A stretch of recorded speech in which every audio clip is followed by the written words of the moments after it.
इथं आपण दोडका घेतलेला आहे. दोडक्याच्या वरची मिरची शिरा असतात त्या काढून घेतल्या आणि असा मधोमध कापून घेतलाय. मिक्सरचं भांडं घेतलंय.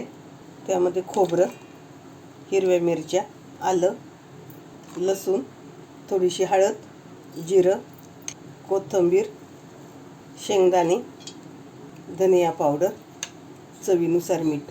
आता हे सगळं आपण मिक्सरला बारीक वाटून घेऊया. इथं आपण मिक्सरला वाटलेलं वाटण घेतलंय.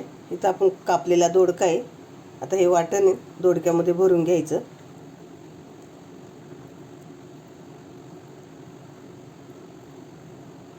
या पद्धतीनं आपण सगळ्या दोडक्यांमध्ये वाटण भरून घेऊया. इथं आपला मसाला दोडक्यांमध्ये भरून झालाय. आता आपण फोडणी देऊया. कढई तापत ठेवली. त्यामध्ये उरलेलं वाटण आपण टाकून घेतले. वाटण परतून घेऊ आपण. वाटण छान परतून घ्यायचंय. वाटण परतून झालंय आपलं. गॅस इथं आपण बारीक केलाय. त्यामध्ये दोडका सोडून घेऊ. दोडक्याच्या पुढे आपल्या ठेवून झाल्यात. त्यामध्ये पाणी ओतणार आहे. ज्या मिक्सरच्या भांड्यात आपण मसाला केला होता त्याच मिक्सरच्या भांड्यामध्ये घेऊन पाणी टाकले मी.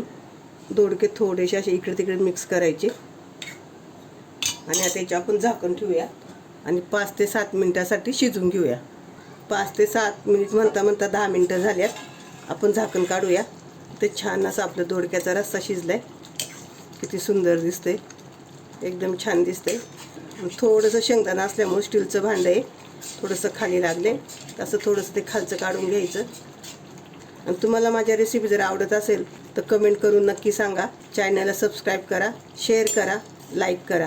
हे तुम्ही कशाबरोबर पण खाऊ शकता. चपाती, भाकरी, भात, तुम्हाला ज्याच्याबरोबर आवडेल त्याच्याबरोबर खा. चला गॅस बंद करूया.